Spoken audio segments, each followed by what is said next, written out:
va a ser la secundaria.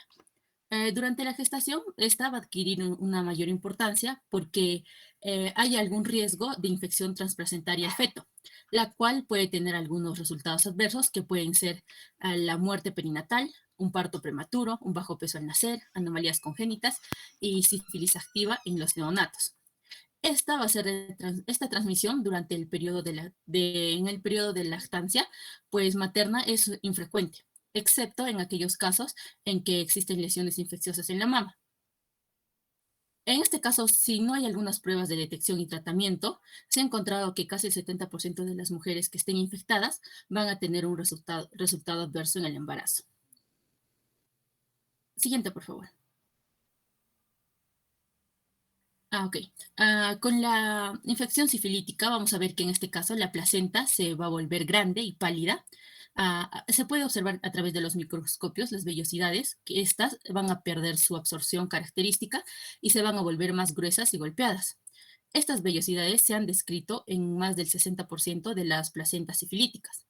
En este caso también los vasos sanguíneos disminuyen de manera notable en número y en los casos que se pueden encontrar más avanzados, vamos a ver que desaparecen casi por completo, a causa o por resultado de la endoarteritis y la proliferación de las células estromales. Como vemos en la figura A, pues nos muestra un fetograma de un bebé nacido muerto, infectado con sífilis, que muestra el aspecto comido por las polillas de los fémures, como vemos. Y la imagen B, pues esta va a ser una placenta hidrópica agrandada de un neonato infectado con sífilis. Siguiente, por favor.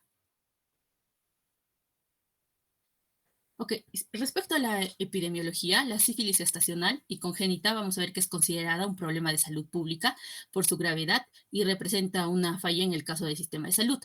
Para esta, ¿por qué? De acuerdo a las barreras y al acceso a los servicios de control prenatal que se tienen, y también de acuerdo al estigma y a la discriminación relacionados con las infecciones de transmisión sexual. En este caso, la sífilis va a ocurrir con igual frecuencia en varones que en mujeres, siendo un caso de un 80% de mujeres infectadas en la edad reproductiva y en riesgo de transmitir la infección al feto. La prevalencia estimada de esta sífilis gestacional en América Latina fue de un 3% en 100 mujeres evaluadas. Siguiente, por favor. Ok, aquí tenemos un cuadro respecto al Perú, de acuerdo a la sífilis materna. Vamos a ver que desde el año 2016 y hasta el 2020 se han notificado en total 7.244 casos de sífilis materna entre confirmados y probables. Respecto a este cuadro, pues los departamentos que notificaron fueron con un 52,5% de los casos de sífilis materna, fueron Lima, Junín y Cusco. Y en el caso de la provincia de Lima, dentro de este porcentaje de 52,5%, vamos a ver que Lima acumuló el 88,4% de los casos notificados. También vamos a ver que durante el 2020, exactamente, se han notificado en total 1.206 casos de sífilis materna entre confirmados y probables a nivel nacional. En este caso fueron estos principalmente de Lima y Junín, acumulando un 53,5% de los casos de sífilis materna. Siguiente, por favor.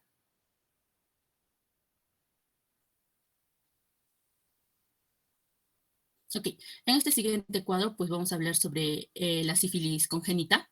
Vamos a ver que en este, ya también desde el año 2000 al 2009, pues el promedio anual de casos de sífilis congénita en el Perú fue de 428, el cual fue disminuyendo a 306 casos hacia el año 2010 al 2019. Vamos a ver que en este la incidencia de sífilis congénita ha llegado a un 0,7 por 1.000 nacidos vivos en el año 2011 y luego ha tenido ha descendido hasta el año 2016. Y vamos a ver que también a partir del año 2017 la incidencia ha incrementado. Tenemos que tener en cuenta que esto ha sido de acuerdo a la notificación de los casos de óbitos fetales. Y en el 2019 hasta el 2020 se han notificado 412 casos. Siguiente, por favor.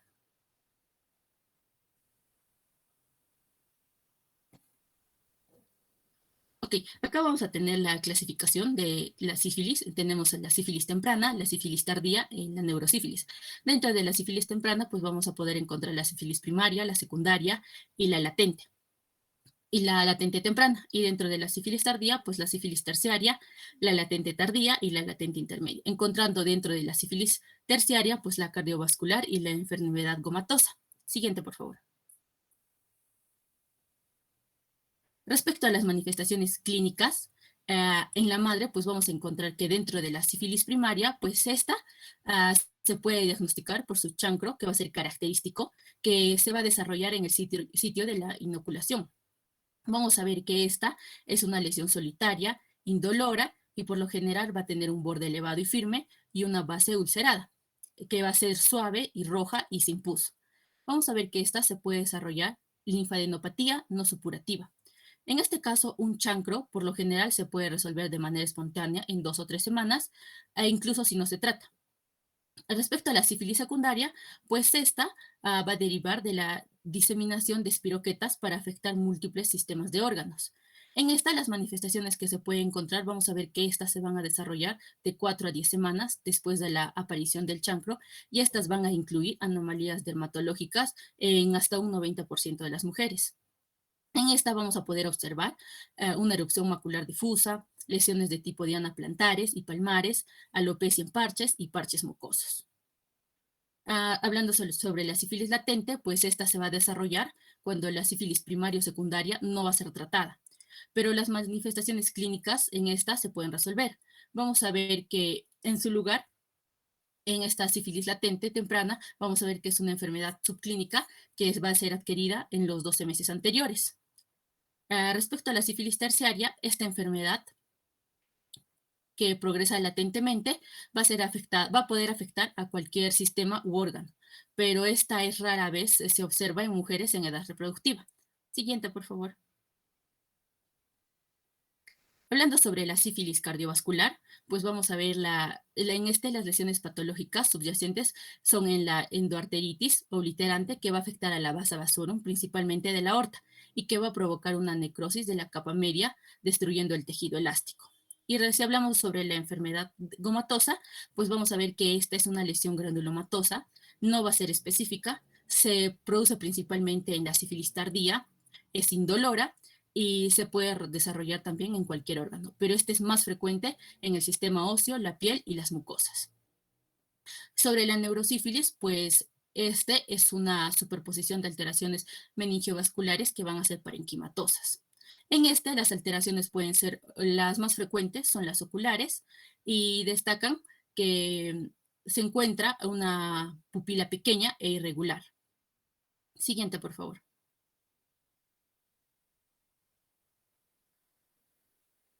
Ok, respecto a las manifestaciones clínicas y también en el neonato, pues principalmente vamos a encontrar bajo peso al nacer, prematurez, pénfigo, palmoplantar, rash, hepatosplenomegalia, rinorrea, mucosanguinolenta y drops fetal. Siguiente, por favor.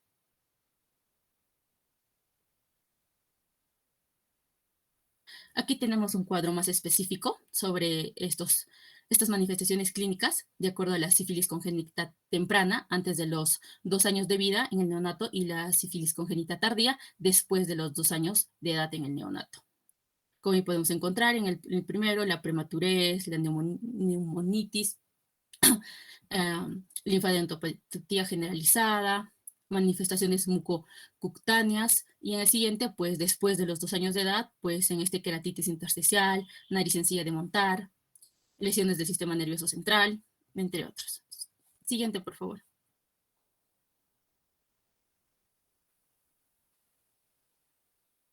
Ok, respecto al tamizaje prenatal, pues en este caso van a encontrarse graves consecuencias asociadas a la sífilis en el embarazo.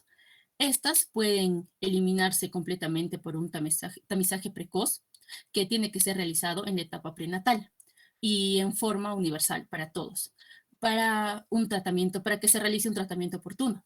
Y en esta, pues la recomendación se da por las Naciones Unidas, ¿no? El costo-beneficio derivado de los programas de tamizaje, pues estos están a favor de la implementación de esta. Se debe realizar este tamizaje en el primer trimestre y en el tercer trimestre, al momento del parto. En este se debe indicar al paciente que pertenezca a los grupos de riesgo o a quienes no hayan sido examinadas previamente o a las que no tengan un resultado positivo en el primer trimestre. También se debe indicar a las mujeres con muerte fetal intrauterina después de las 20 semanas.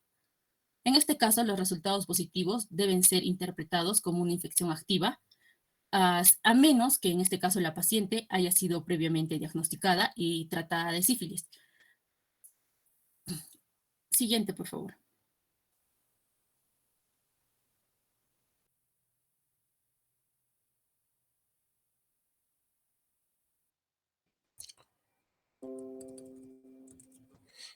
Bueno, continuando con la exposición, vamos a entrar a la parte del diagnóstico. En el diagnóstico, nosotros podemos realizar el diagnóstico de la sífilis en la madre en en los tres estadios, ¿no? El estadio inicial está caracterizado por el chancro sifilítico, la cual va a ser un estadio inicial con un periodo de incubación de 10 a 90 días, en la cual después de esos 10 a 90 días va a aparecer una pápula solitaria con una ulceración, con una ulceración central que va a erupcionar en el sitio de inoculación, ¿no? Luego de ello, después, pasadas 2 a 6 semanas, luego de la resolución del chancro, viene el estadio sistémico o sífilis secundaria en pacientes que no hayan sido tratadas, ¿no? Este va a ser un estadio caracterizado por adenopatías generalizadas, erupción maculopapular generalizada, va a haber compromiso de palmas y plantas, alopecias en parches y la aparición del condiloma plano. Este condiloma va a ser altamente infeccioso. Puede haber hepatitis leve y el síndrome nefrótico, el cual va a estar caracterizado por aumento de peso súbito, una alta presión sanguínea y edema edema en las extremidades inferiores. Eh, Después de ellos, si la paciente no ha sido tratada, pasa a una fase latente de la enfermedad. Acá se va a caracterizar porque las pruebas serológicas van a ser activas en pacientes asintomáticos. Esta puede subdividirse en dos fases, ¿no? Una que va a ser una fase latente temprana y una fase latente tardía. La temprana va a ser de un año o menos y la tardía va a ser mayor a un año. Luego pasaría a una sífilis terciaria, que son a 3 a 10 años sin tratamiento de la sífilis, y se presentaría en un tercio de los infectados, los cuales van a padecer lo que son lesiones destructivas de aorta, como lo que observamos acá, un aneurisma aórtico sifilítico, o una otitis sifilítica, trastornos del sistema nervioso central, como es el tabes dorsal, sífilis meningovascular, paresia general, compromiso de la piel y sistema óseo, como vemos acá, algunas lesiones o gomas sifilíticas en lo que es en el cráneo, ¿no? Ahora, ¿cómo se va a dar la transmisión? La transmisión em, va a variar. La transmisión de madre a hijo o vertical va a variar de acuerdo con el estadio en el cual se encuentra el estadio en el cual se va a encontrar la infección de la madre durante el embarazo, ¿no? Eh, Puede ser de dos maneras, intraplacentaria o intraparto. Intraplacentaria, que va a ser que la madre puede transmitir la infección al feto a través de la placenta, o intraparto, que va a ser durante el paso por el canal del parto, por contacto del recién nacido con una lesión genital que la madre puede tener en ese momento, ¿no? Entonces, la probabilidad de transmisión durante la sífilis primaria o secundaria no tratada va a ser de 60 al 90%, mientras que la sífilis latente, cuando es menor a un año, o sea, en la fase temprana, va a ser de 40%, y en la sífilis latente tardía, que es mayor a un año, va a ser menor a 10%. Eh, Hay que entender también que los recién nacidos que sufren de infección in útero pueden fallecer o desarrollar secuelas de lo que es la sífilis, ¿no? Entonces, ¿qué manifestaciones va a tener el feto? ¿Qué complicaciones va a tener el feto, ¿no?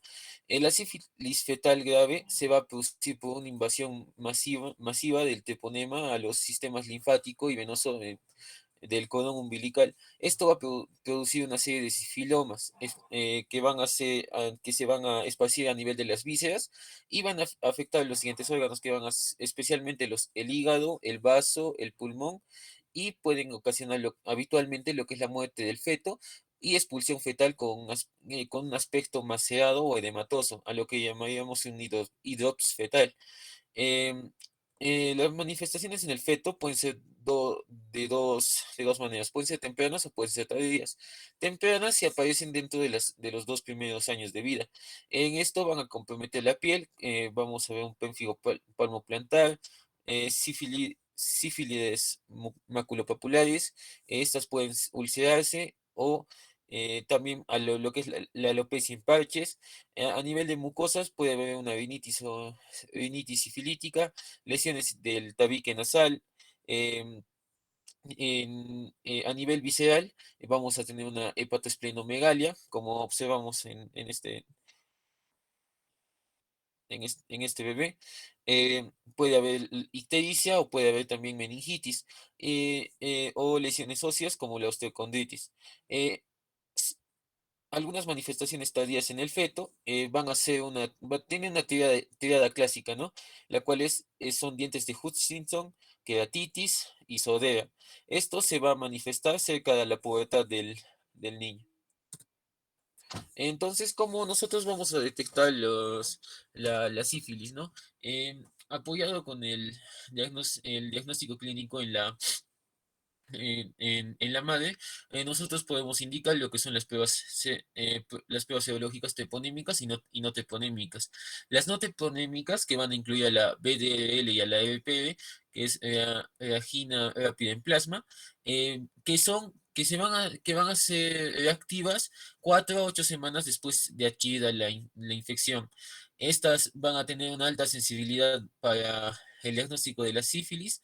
eh, en fase temprana, en su fase primaria, latente temprana y tardía, que va a ser de 60 a 90%, mientras que en lo que es la sífilis secundaria va a tener una sensibilidad del 100%. Para su especificidad va a tener una especificidad del 98%.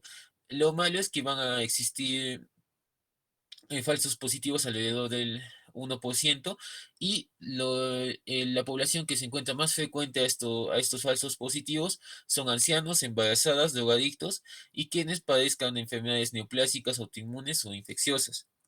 Em, Luego de ello tenemos a las pruebas toponémicas, en las cuales vamos a tener la FTAABS y la MHATP, que son altamente sensibles, y estos de 85 a 100%, y estos no varían su sensibilidad según la etapa de la enfermedad, ¿no? Pues son altamente sensibles en cualquier etapa de la enfermedad. Eh, no vas, lo malo es que las no treponémicas, digo, las treponémicas no son útiles para el seguimiento de los pacientes, dado que va a permanecer positiva durante toda la vida y el tratamiento no va a modificar no va a modificar que aparezca la positividad en la prueba treponémica. Entonces, la especificidad de las pruebas treponémicas va a oscilar entre el 97 y el 99%. Y hay nuevas pruebas de diagnóstico que van a incluir lo que es el enzimo inmunoensayo, que es el EIA, reacción en cadena polimerasa o inmunoblotting. Pero ¿cómo las vamos a utilizar junto con el diagnóstico clínico, ¿no? Entonces, para detectar lo que es un caso de sífilis gestacional y congénita, vamos a fundamentar en la búsqueda sistémicas en lo que es en las gestantes durante el control prenatal, a través de la realización de pruebas serológicas no treponémicas, en los siguientes casos. ¿En qué casos entonces? Uno, cuando sea la primera consulta de atención prenatal. Dos, si tenemos una paciente que tenga factores de riesgo y en la cual debe realizarse una prueba no treponémica en el tercer trimestre de la gestación. Tres, al momento de terminar la gestación para establecer el diagnóstico entre madre e hijo. Y si la terminación del embarazo no fuese institucional, la prueba debe realizarse a la primera consulta del puerperio o posaborto. Si la prueba treponémica no es, digo, la prueba no treponémica es reactiva, se va a evaluar la necesidad de usar una prueba treponémica. Entonces, em, em, para en lo que es la práctica diaria, adicionado a lo que es la eficacia del tratamiento y el elevado riesgo de la transmisión materno-fetal, eh, tras- después de haber nosotros diagnosticado la infección en la madre, inmediatamente debemos proceder a lo que es el tratamiento, ¿no? Y no se van a realizar pruebas específicas para el diagnóstico de la infección fetal, salvo salvo una exploración ecográfica que permita descartar la presencia de signos de afección grave como lo son la hepatosplenomegalia, restricción de crecimiento uterino, el hidrops fetal, polidromios y placentomegalia. Eh, los, al, algunos cambios histológicos fundamentales en la sífilis congénita y adquirida, como lo son la vasculitis, que va a ser consecuente con necrosis y fibrosis a nivel placentario, va a provocar un aumento del grosor de las vellosidades y una disminución de los vasos sanguíneos de la placenta por el proceso de endarteritis y va a haber y con proliferación de las células del estroma. Em, en acá vemos un cuadro de cómo podemos guiarnos a través del algoritmo de screening de las pruebas no treponémicas y treponémicas, ¿no? Si realizamos una prueba no treponémica y sale no reactiva, sería, no sería sífilis, pero si sale reactiva, podemos proceder a realizar una prueba treponémica, ¿no? Si esta es no reactiva, sería un falso positivo para una prueba treponémica, pero si sale reactiva, se debe evaluar a la paciente y indicar lo que es el em, y ver un detalle, una historia clínica detallada y también un examen físico detallado, verificar los documentos y priorizar el tratamiento de lo que es la sífilis y un reporte inmediato a lo que es salud pública, ¿no? Si es no, en- no te pone, no, no, y en sí eso es para mayormente guiarnos cómo deberíamos escribir lo que es las pruebas teponémicas y no teponémicas. Para el manejo de lo que es la sífilis, debe realizarse con un régimen de penicilina apropiado para el estadio de la sífilis y de acuerdo a lo que es la edad gestacional materna. Si es una sífilis temprana, vamos a utilizar lo que es la penicilina benzatínica de 2,4 millones de unidades intramuscular en una sola dosis, ¿no? Em, en- si es una sífilis tardía o no tenemos o la duración es desconocida, vamos a utilizar de 7,2 millones de unidades. Estas van a ser administradas en tres dosis, cada una de 2,4 millones de unidades, con un intervalo de una semana.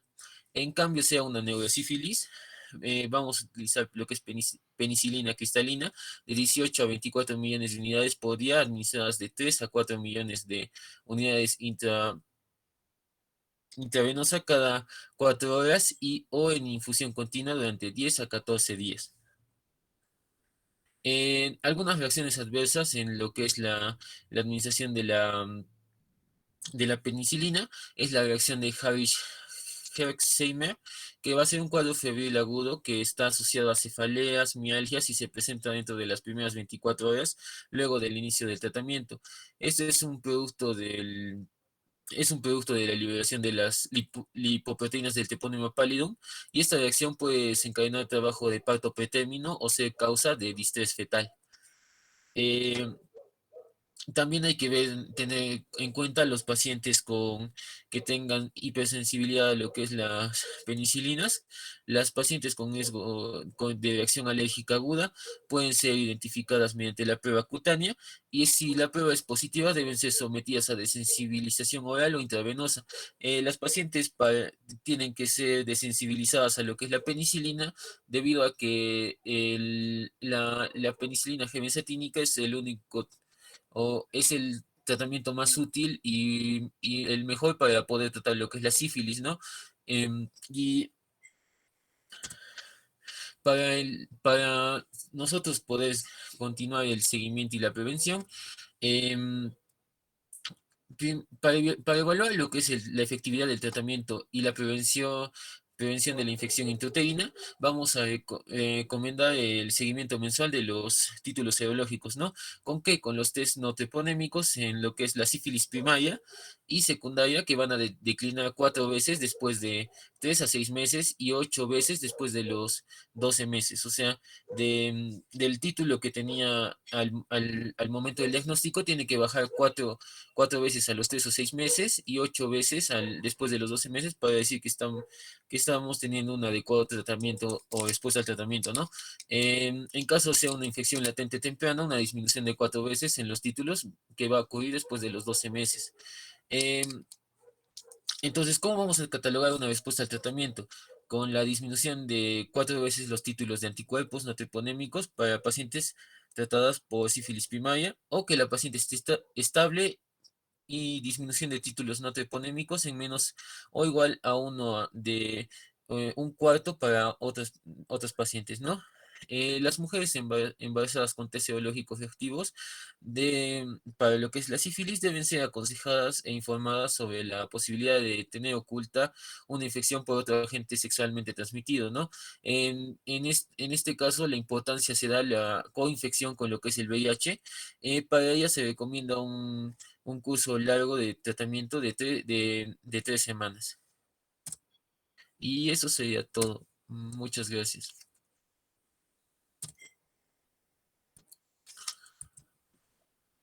Muy bien, muy bien. Vamos a hacer un repaso. Por favor, la primera diapositiva.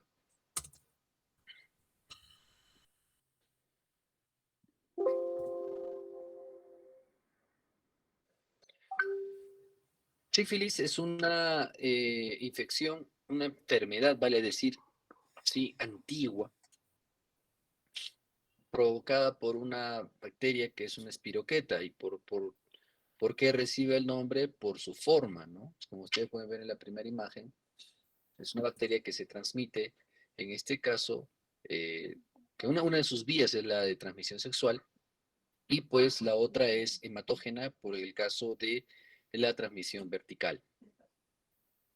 Una patología antigua, que aún es un dolor de cabeza y un problema de salud pública. Pues esto a razón de los hábitos, y vale decir, parejas de alto riesgo, ¿no? Vale decir.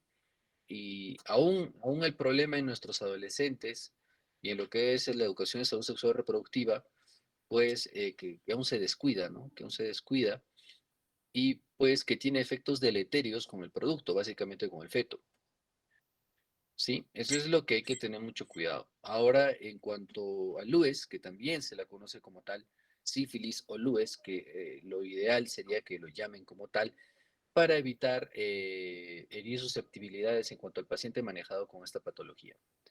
Sí, Lues es, es lo mismo que hablar de sífilis. Muy bien, siguiente.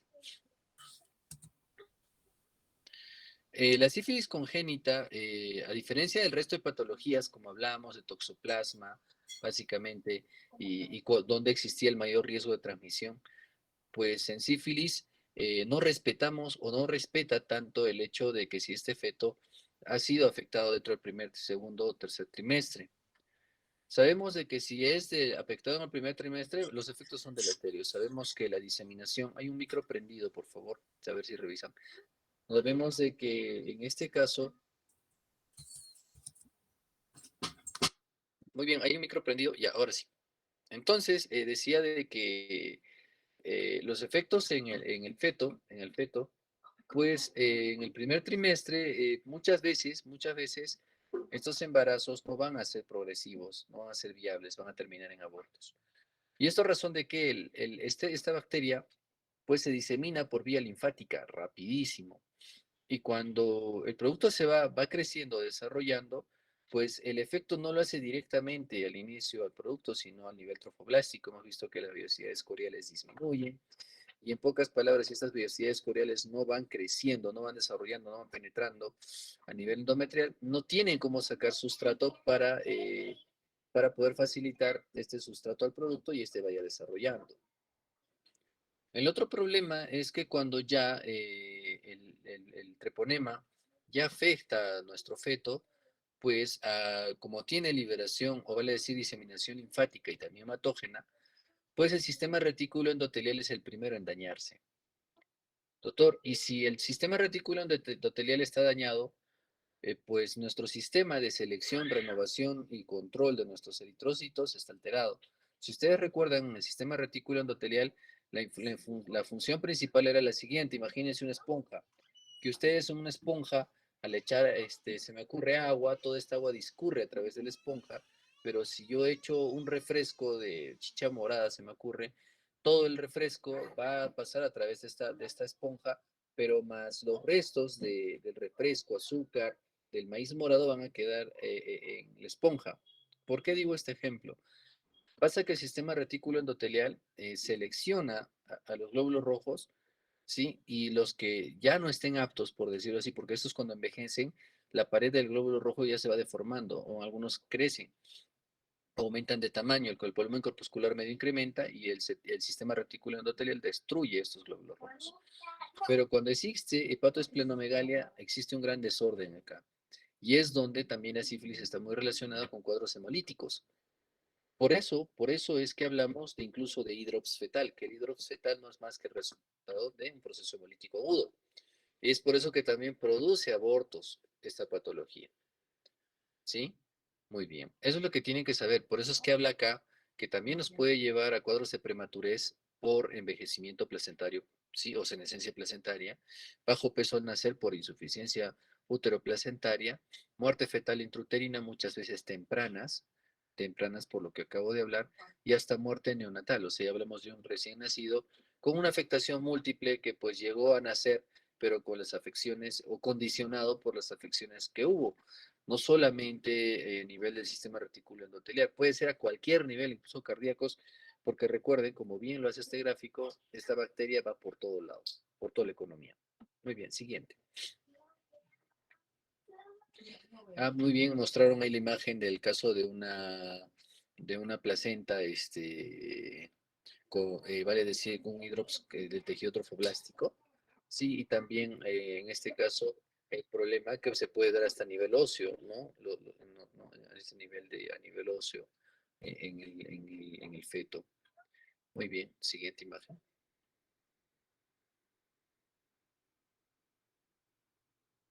La epidemiología, como bien lo he mencionado, se menciona que el 80% de estas pacientes son infectadas en edad reproductiva y el riesgo de transmitir la infección al feto. Y esto básicamente porque sabemos que es una infección que se transmite básicamente por vía sexual, pues la edad reproductiva se refiere a toda aquella mujer que empieza pues a menstruar, vale decir, y por ende es fértil. Y la edad reproductiva se da cuando la mujer inicia su vida sexual. ¿Sí? Y en este caso, ¿dónde termina? Cuando la mujer pues deja de ovular. Sin embargo, el factor de riesgo en los grupos, o vale decir, los grupos de riesgo son ahora, actualmente, los adolescentes. Los adolescentes. Y eso tenemos que trabajar bastante. Y siempre en las clases que fuimos hablando, por si están atentos, y creo que es así, siempre hablo de adolescentes. Porque ahí está el problema. O sea, es donde nosotros tenemos que solucionar, evitar, vale decir, hacer el trabajo preventivo promocional donde vamos a ver que nuestras estadísticas van a ir disminuyendo considerablemente. No tratando ya LUES, no tratando pacientes infectadas, sino más bien prevenir. ¿Sí? Muy bien. La prevalencia estimada de LUES en América, en este caso fue del 3.1 hasta el 6.2 por 100 mujeres. ¿sí?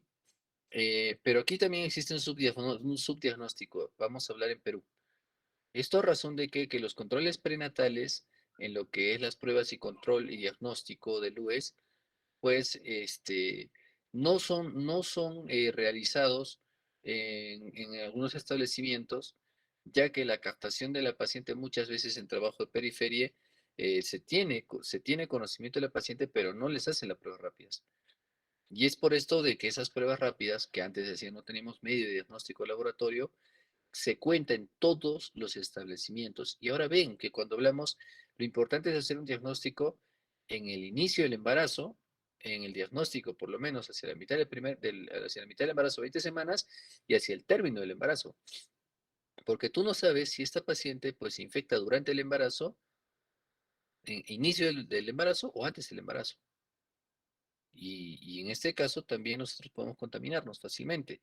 Sí, que en este caso manejamos, vale decir, fluidos contaminados. Muy bien, siguiente.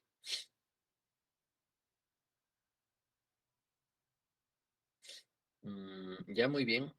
Dentro de lo que es la estadística, que está muy bien del 2016 al 20, se ve que se han notificado en total 7.244 casos de sífilis materna entre confirmados y probables. Doctor, ¿y por qué no entre confirmados y probables y por qué no confirmados? Por lo que vuelvo a mencionar, ¿no? Dentro de ello las pruebas rápidas, o vale decir las pruebas no treponémicas que tenemos y las dentro de los falsos negativos que también tenemos. Una de las pruebas confirmatorias que ya habló vuestro compañero y también lo voy a volver a tocar son las pruebas confirmatorias altamente sensibles en cualquiera de las fases, temprana, tardía o latente, que es la prueba del FTA, que es la más específica. Pero el problema es que no lo tienen todos los hospitales, pues solamente los tienen los institutos nacionales. Acá incluso en la DIRESA, recuerdo que no tienen el FTA, lo mandan a Lima todavía. Entonces hay que tener mucho, mucho, mucho en cuenta. Muy bien. Los departamentos que notificaron, en este caso, el 52.5% de los casos de sífilis materna en el periodo o durante estos periodos mencionados fueron, en este caso, Lima, Junín y Cusco. ¿Ya? Entonces, el porcentaje que consideran del total de casos de sífilis, ¿sí? Es, en este caso, también recordemos que tenemos bastantes migrantes por el turismo y demás, y que también, pues, sabemos de que en cuanto a los hábitos, el tipo de vida y la exposición a las relaciones sexuales de alto riesgo es altísimo, es altísimo y por ende el riesgo de infección y transmisión también es alto, no solo esta patología, sino dentro del resto de las ITS, ¿sí? Muy bien. Siguiente. Siguiente. La clasificación está muy bien. Tenemos una clasificación donde hablamos de la sífilis temprana, que se subclasifica, vale decir, en una sífilis primaria, una secundaria y una latente cuando es menos de un año del cuadro, vale decir, y o menor a 2 años según OMS. El Centro de Control de Enfermedades te lo considera al año. Al año en realidad para el control, que es más específico, ¿ya? La sífilis tardía igualmente puede estar la sífilis terciaria o una latente tardía, que la OMS ya también te pone que cuando es más de 2 años, ¿sí? Dentro de la sífilis terciaria tenemos ya las complicaciones cardiovascular y la enfermedad gomatosa. ¿Y esto por qué? Porque ya la bacteria, o sea, a tal punto llegó a cubrir toda la economía, vale decir, se diseminó por el cuerpo que empieza a dañar otros órganos, ¿sí?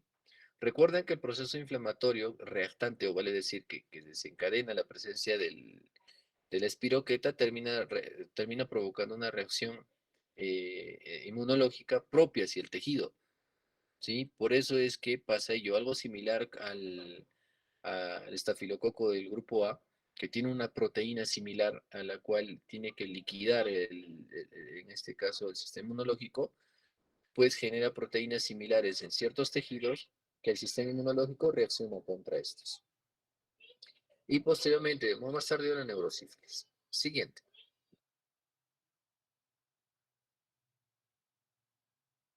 Dentro de las manifestaciones clínicas de la primaria y la secundaria y la fase avanzada, nunca se olviden que en la fase avanzada ya es la afección, en este caso, tanto órganos y a nivel neurológico.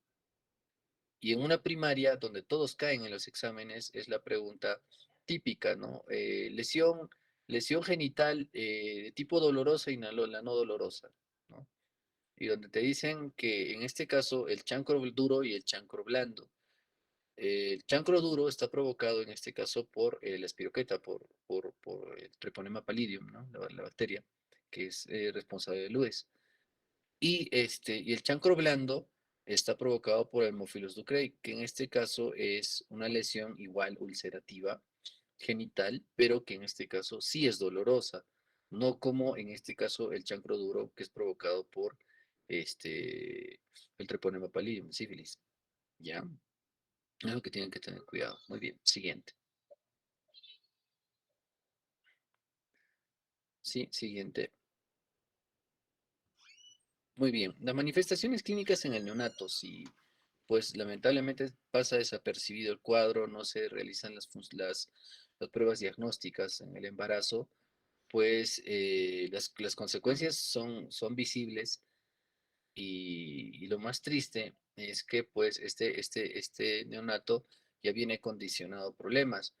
A veces estas lesiones pueden ser, estos estigmas, por decirlo así, pueden ser tan marcados o hasta incluso desapercibidos, donde ya cuando vemos que un niño va entrando, es un prepuber, pues ya vemos manifestaciones más groseras, ¿no? Que la silla de montar, los dientes de Hutchinson, que son esos dientecitos desordenados, puntiagudos, y que pues ya vienen condicionados con más complicaciones. Y básicamente, como vuelvo a mencionar, es a nivel del sistema reticular endotelial, ¿sí? En este caso estamos hablando hígado y vaso, hepatoesplenomegalia, donde si tenemos estos cuadros severos, estos van a condicionar a complicaciones hepatoesplenomegálicas. Vale decir, problemas hemolíticos, insuficiencia hepática que van condicionando a complicaciones más severas para el neonato, ¿no? Donde puede morir. También de ello sabemos que están el bajo peso al nacer, prematurez, el pénfigo palmoplantar, que es típico, ese desprendimiento epidérmico, hay una epidermiolisis severa en ellos, la rinorrea, la mucosanguinolenta y el hidrops fetal, ¿no? Esos fetos edematizados por cuadros hemolíticos severos, que muchas veces no llegan a vivir, por si acaso, un problema hemolítico severo mata rápido al bebé, ¿no? El tipo también incompatibilidad RH, ¿no? Muy bien. Siguiente. Dentro de la sífilis congénita temprana, antes de los 2 años de edad, ¿qué puedo ver? No se olviden de este cuadrito, es pregunta. Prematurez, retardo de crecimiento intrauterino, neumonitis o neumonía alba, hepatoesplenomegalia, lo que decía, alteración del sistema reticular endotelial, linfadenopatía generalizada, porque la bacteria está que transita por ahí, por todo lado. Manifestaciones hematológicas, lo que les dije, anemia, leucopenia, leucocitosis, trombocitopenia. Manifestaciones mucocutáneas, está la púrpura, el pénfigo palmoplantar, la erupción maculopapular, ¿sí? Puede haber la condiloma lata, ¿sí? Las ragadias no son más que, imaginen un niño llenito de sarnitas en sus ojos, o alrededor, o cuando le dicen, ¿no? Las ragadias, áreas de apertura, o sea, alrededor de la boca, a nivel periocular, esas son las radias. Manifestaciones renales, puede haber este síndrome nefrótico. O sea, imagínense todo lo que afecta la espiroqueta cuando ya está diseminada en todo el cuerpo. Y si ustedes pueden ver, afecta casi todo. No se salva nada. Sistema nervioso central, puede haber meningitis aséptica, una pseudoparálisis de Parrot, manifestaciones oculares, corioretinitis, o sea, hasta a nivel microvascular se va, ¿sí? Otros hallazgos, fiebre, rinorrea sanguinolenta, pancreatitis, ictericia por problema hepático, inflamación del tracto gastrointestinal, hipopituitarismo, miocarditis y pues, todo lo que pueda haber. Y en una sífilis tardía, después de los 2 años de edad, los dientes de Hutchinson. ¿Sí? No son, imagínense, vieron, no sé, vieron la película El jinete sin cabeza, cuando se logra ver la cabeza del jinete y sonríe, muestra los dientes así, bien desordenados en punta, como de un tiburón o algo así. Esos son los dientes de Hutchinson, desordenaditos, ¿no?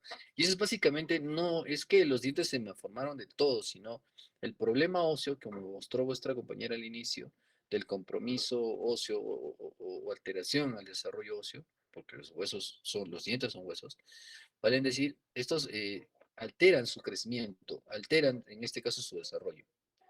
Hay queratitis intersticial, nariz sencilla de montar, frente olímpica, y la nariz sencilla de montar, ¿por qué se da? Si ustedes lo ven de perfil, es como si el tabique óseo, que sabemos que el tercio proximal es hueso, y el tercio distal, que es el que da la forma, si quieren llamar nariz respingada y demás, es tejido cartilaginoso. Pues una nariz sencilla de montar no es más que, es como que toda esa parte de la parte del tercio proximal del cartílago no existiera, porque es un problema óseo. Es por esa razón que toda esa parte está hundida, como que ñata. Por eso le dicen que fuera como como fuera una silla de montar. La parte cartilaginosa está, pero la ósea está metida. Sí, que de ese aspecto, ¿no? Que de ese aspecto como una silla. ¿Ya? Mirada de perfil.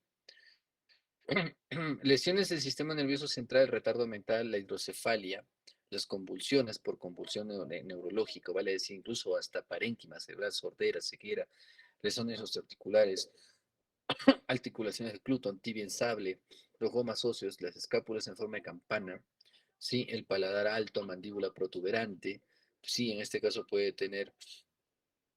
ser de llevarte desde una macrognatia a una micrognatia, fisuras periodales y demás. Entonces, lo que tengo que decirles es que cuando hablamos de una sífilis temprana, eh, vale decir, es que muchas veces el embarazo no progresa, ¿ya? O sea, vale decir, el feto fallece en útero, muchas veces, ¿ya? Y en una tardía, pues las complicaciones se dan y son más típicas a medida que el feto va desarrollando, o sea, pubres, ¿no? Donde ya lo físico es evidente. Siguiente. Dentro del tratamiento, uno de los manejos es pues gracias al descubrimiento de la penicilina. La respuesta a nivel de la penicilina, que actúa básicamente a nivel de membrana, ya es efectivo, es muy bueno, pero hay un pero acá, ¿no? Siguiente, por favor. ¿Sí? Se pueden aplicar dentro del primer, segundo, tercer trimestre. Ah, no, ese es diagnóstico. Ya vamos a ir al diagnóstico primero, ¿ya? Ya vamos a la penicilina. Dentro del diagnóstico es usar las pruebas treponémicas y no treponémicas. Básicamente las no treponémicas es, en este caso, no detectar la presencia de la bacteria, sino las proteínas que dejan estas, ¿no? O sea, decir, sí, en este caso, a través de estas proteínas detectadas, pues sabemos de que si el treponema está presente o no, básicamente, ¿no? ¿Sí?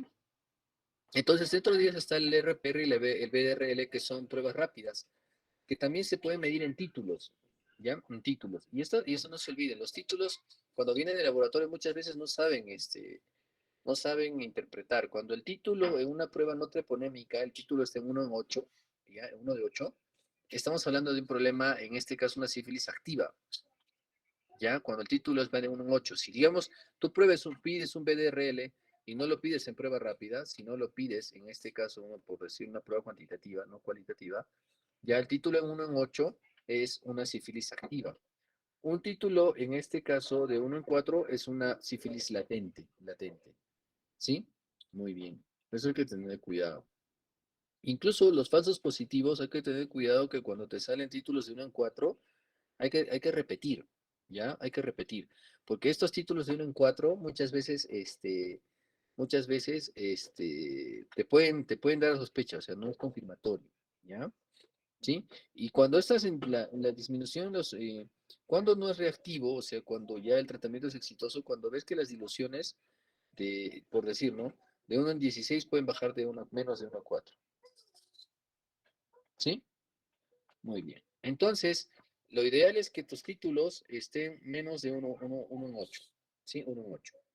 Muy bien.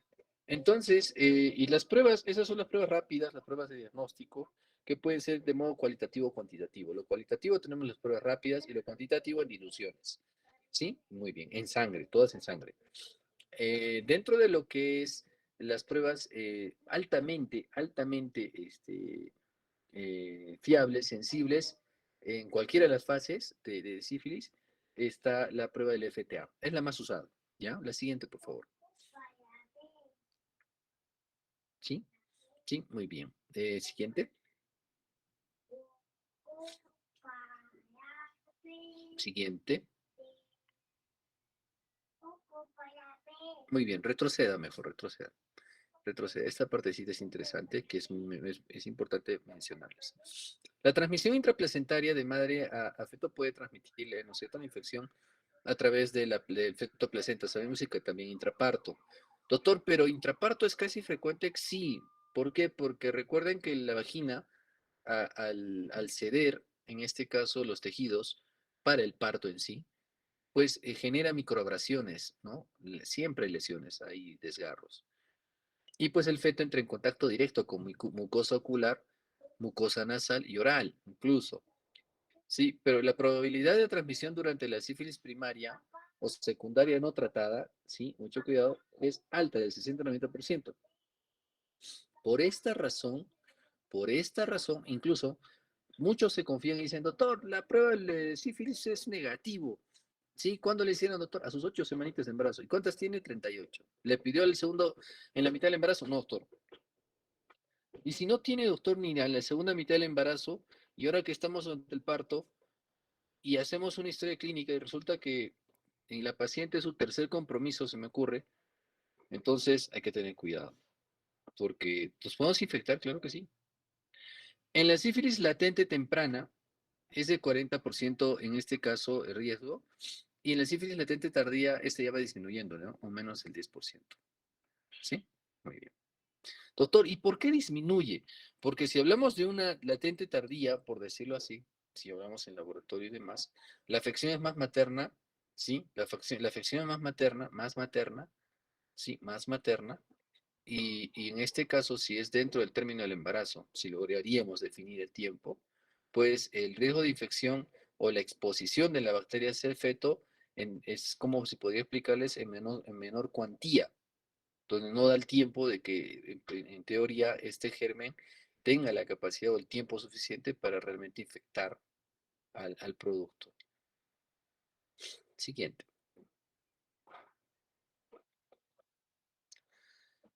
Dentro de lo que es las manifestaciones en el feto, cuando es hablábamos, ¿no? Una temprana, aparecen dentro de los 2 años de vida, ¿sí? Y comprometen la piel y todas las lesiones. Pues en una tardía, cuando hablábamos de que si esta paciente, pues tenía la afección y la afección en el feto fue, en este caso, eh, vale decir, ¿cómo lo explico?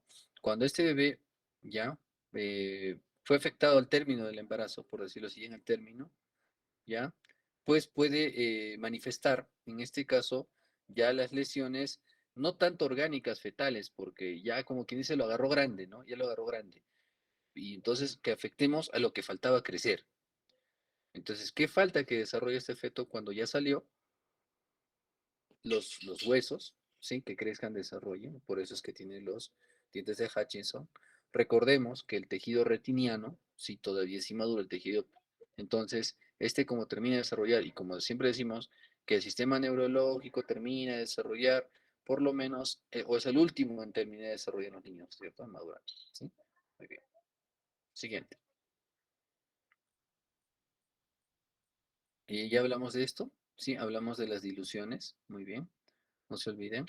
La prueba del FTA, la anterior, por favor. La prueba del FTA es la que contamos y también el HMATP. El MHA incluso es mucho mejor que el FTA. Es mucho mejor. Sí, sí lo tiene nuestro Instituto Nacional, el Laboratorio Instituto Nacional de Salud. Sí, el Instituto Nacional de Salud lo tiene, pero solo en Lima. Solo en Lima. Ese es el problema. Ese es el problema aún. Nuestro Instituto Nacional, como laboratorio tal, incluso los PCRs, la reacción en cadena de polimerasa, ¿sí? No lo tenemos, ¿ah? Acá incluso la andina, tengo entendido que sí tenía un PCR para el test de COVAX, que era para lo que era papilomavirus humano. Sí tienen acá, tienen, para que vea más o menos. Creo que ahí tienen en el hospital, en la clínica que tiene la andina, ahí tienen, pero no es específico para esto, es para el COVAX, es para BPH, ¿no? Sí, sí, pero no, pero los equipos son caritos, y aún así es una limitante para nosotros. Muy bien. Siguiente. Siguiente. Ya, muy bien. Esta parte es la anterior, la anterior. Ya. Es importante que en la primera consulta de atención prenatal, ¿qué dijimos? Toda la batería gestante, hemoglobina, grupo sanguíneo, examen de orina, todo, ¿no es cierto? Pero ahí nunca nos olvidemos que van las pruebas rápidas. Primero VIH y también sífilis. No se olviden, por favor, doctores, no se olviden. No sé si aquí en el grupo van a ver, voy a tener neurocirujanos, no sé si van a hacer, dirección de hospitales, emergenciólogos, pero todos van a pasar por la atención materno-perinatal, todos van a hacer obstetricia y pediatría. Entonces, empiecen por lo básico. Si son buenos pediatras o lo van a hacer, por lo menos asegúrense de que van a recibir pacientitos, en este caso, pacientitos que en este caso, pues, vayan bien, ¿no? Por decirlo así, vayan bien o nazcan con los menores riesgos posibles. Y dentro yo me refiero a que, pues, no estén expuestos a estas noxas, a estos gérmenes. ¿Sí? Muy bien. Si existen factores de riesgo, debe realizarse una prueba no treponémica en el tercer trimestre de la gestación. Eso es importante para cuidarnos también nosotros. Y al momento de terminar la gestación para establecer, en este caso el diagnóstico, se hace los dos al binomio. ¿Sí? Claro, porque si en el tercer trimestre sale positivo, lo más probable es que el bebito también. Entonces hay que tener mucho cuidado ahí. Y si la determinación del embarazo no fue institucional, la prueba debe realizarse en la primera consulta del puerperio o posaborto. Si la prueba no treponémica es reactiva, en este caso se valora la necesidad de una prueba, en este caso treponémica, ¿no? En uno más específico, un, eh, una prueba en este caso, un FTA y un MHB, ¿ya? Mucho cuidado. Muy bien, siguiente.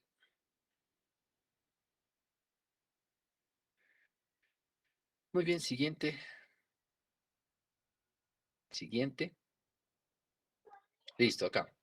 En la sífilis temprana, muy bien. El esquema generalmente lo manejamos generalmente lo manejamos como si fuera una tardía, no generalmente como una temprana. O sea, ¿qué decimos? Que manejamos la penicilina benzatínica en promedio de 7,8 millones, donde administramos, en este caso, dosis, porque puede ser, en este caso, para llegar a los 8, una de 2 millones cada semana, o cada 2 semanas, perdón, o de cuatro millones, que podemos también administrar hasta 4 millones, una cada mes, podemos hacerlo también. O también esquemas más cortos, ya que podemos hacer, en este caso, 2,4 millones con un intervalo de cada semana. También podríamos hacerlo. ¿Qué es lo bueno de la penicilina G benzatínica? Es un medicamento muy noble en el sentido de que no nos genera mucho trabajo a nivel hepático, no es tóxico, pero como todo es bueno, pero en exceso hace daño, que es un dicho muy bien dicho, es que también tiene una dosis tóxica. Y la dosis tóxica de las penicilinas llegan a los 30 millones. Si tú excedes los 30 millones en dosis de unidades, en este caso, pues puedes ya esperar una reacción adversa. Y generalmente es hepático, porque el laboratorio es quien permite metabolizar este medicamento, ¿ya? ¿Ya? Muy bien. Sí, y también estos esquemas están también en la norma, pero generalmente manejamos ¿ya? Muy bien. Algo más que quiera mencionar es que cuando manejamos penicilinas, muchas veces, bueno, gracias a Dios no todas, pero tenemos pacientes alérgicos a las penicilinas. Y en cuanto a la alergia a penicilina, tenemos opciones. Uno es desensibilizar a la paciente. La otra es usar medicamentos que, bueno, que en este caso no tengan que ver con la penicilina, vale decir.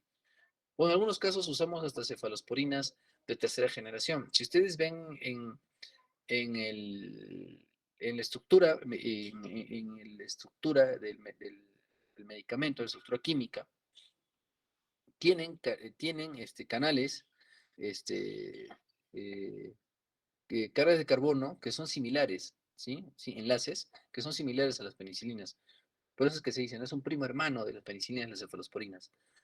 Pues a veces sí pasa eso, y si no tenemos y hacemos una prueba de sensibilidad y vemos de que también es alérgica a las cefalosporinas de tercera generación básicamente, pues tenemos otra opción que podemos usar, en este caso tetraciclinas. Dentro de ello está la doxiciclina, que podemos usar en cada 12 horas por 7 días o 10 días. Podemos usar macrólido, claro, macrólidos, ¿sí? En este caso la citromicina, también podemos usarlo, ¿ya? Que son opciones para, en este caso, dar tratamiento a pacientes que son alérgicas a la penicilina. Es cierto que no son los ideales, pero son los alternativos. Sí, podemos usar en este caso, como les digo, una macróleo de quinta, ¿sí? De quinta generación, que es la citromicina. Podemos usar también otro, que es la eritromicina, ¿no es cierto? ¿Sí?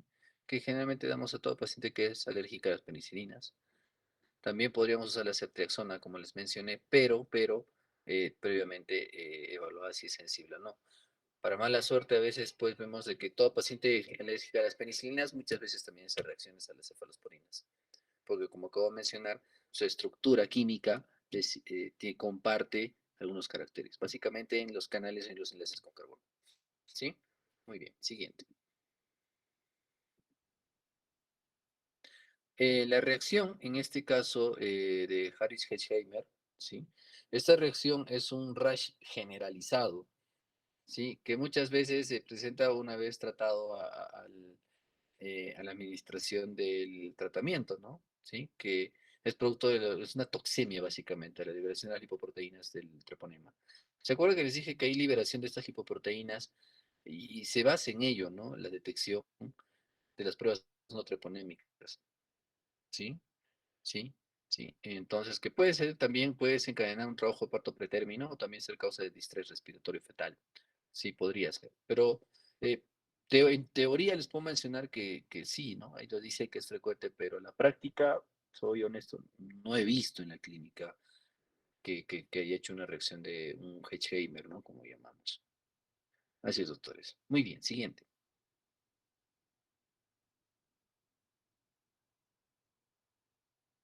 Muy bien. Seguimiento y prevención es que ver que los títulos negativicen, ¿no? Sí, que vemos que los títulos es uno de 4, que vamos, que es en este caso menos o igual que un 1 de 4, porque recuerden que un 1 de 4 puede ser un falso positivo a la vez, que tienen que ser menores o iguales. Si es un 1 de 4, le hace su control al mes. Cuando estés con un 1 de 4, puedes tranquilizarte. Pero si ves uno más en un título de 1,16, o sea que está más de 8, eso es un positivo. Si ves un título en un menos de uno de 8 y está en uno de 4, vale decir que este es en sí el corte, estás más tranquilo. Y donde veas que posteriormente tus títulos van disminuyendo y negativizan, ¿no? ¿Sí? Entonces, básicamente, los títulos de los anticuerpos no treponémicos, ¿sí? Para seguimiento de prueba rápida, posterior al tratamiento se tiene que hacer un seguimiento de 4 meses. ¿Sí? Y en los 4 meses tiene que negativizar. Muy bien. Siguiente. Muy bien, doctores. Muy bien. Preguntas.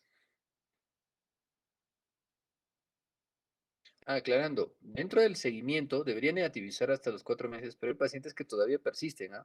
Donde los títulos, incluso hasta el año, demoran en perderse, hasta el año, 12 meses. Así es. Pero lo esperable es que a los 4 ya debería, ¿no? Ya debería, pero le das un chance hasta los 12 meses. Así es. Muy bien, doctores. Preguntas. Doctor, buenas noches. Doctor, una pregunta, por favor. La transmisión uteroplacentaria variaba de acuerdo al estadio en la madre y la sensibilidad de la prueba del BDRL se mantiene durante todo el embarazo o variaba también de acuerdo al estadio. Dos preguntas, doctor, por favor.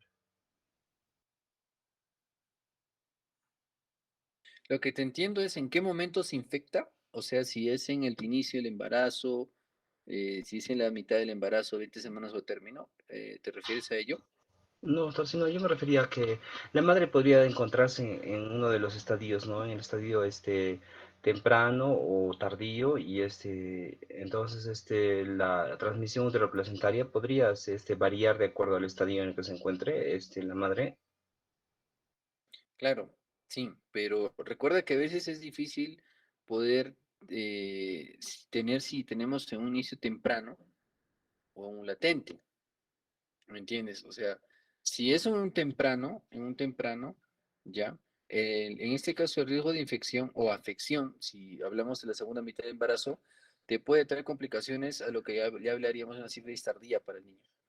Pero si una inicial o temprana, se infectó al inicio del embarazo, el efecto es deleterio. O sea, sabemos que al producto sí o sí lo va a afectar porque estamos hablando de embriogénesis a fetogénesis. Y dentro de las pruebas, si es que nosotros vemos de que si la paciente está, en este caso, una fase temprana latente, y la prueba, en este caso, si son más sensibles, sí, pero todo va a ser dependiendo en qué estadio está la madre. Y lo que te quiero decir es que mientras se infecte en la primera mitad del embarazo es más riesgoso. Y si hay sensibilidad, en este caso las pruebas, sí existen, ¿no? Sí son sensibles. Entonces, doctor, sí se puede confiar en la prueba del BRL, ¿no, doctor? Las no treponémicas, sí, por eso se siguen usando. Sí se puede confiar. Ya, doctor, Recuerda gracias. también que de acuerdo a la exposición existen falsos negativos, ¿sí? Incluso también hablaba de los falsos positivos, que es bajo, ¿no? Por eso su sensibilidad es alta. Pero no por ello nos vamos a fiar al 100%. Por eso es donde va siempre nuestra clínica, siempre donde va nuestra anamnesis. Doctor, yo he sido monja hasta el año pasado, se lo juro, voy viendo sus controles, una mujer cumplida, eh, todos los meses ha estado bien, ha hecho sus pruebas, sus BDRLs de inicio, a las 20 semanas y ahora que tiene 32 sale positiva. Entonces, todo depende de ello también, ¿no es cierto? Pero de que sí, se fía, por eso se sigue usando. Son las pruebas de elección. Muy bien.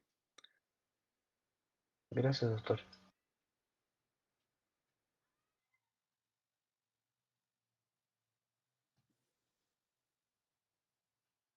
Muy bien.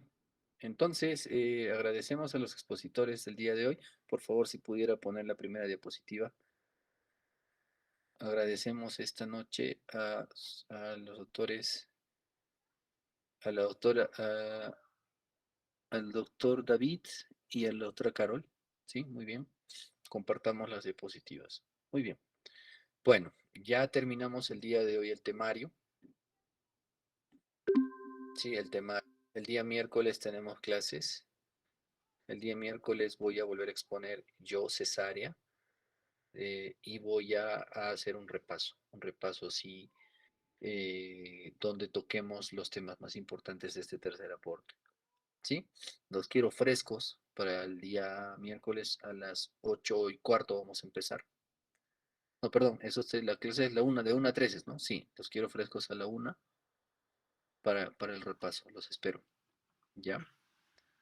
Que tengan buena noche. Doctor, buenas Sí, doctor. noches.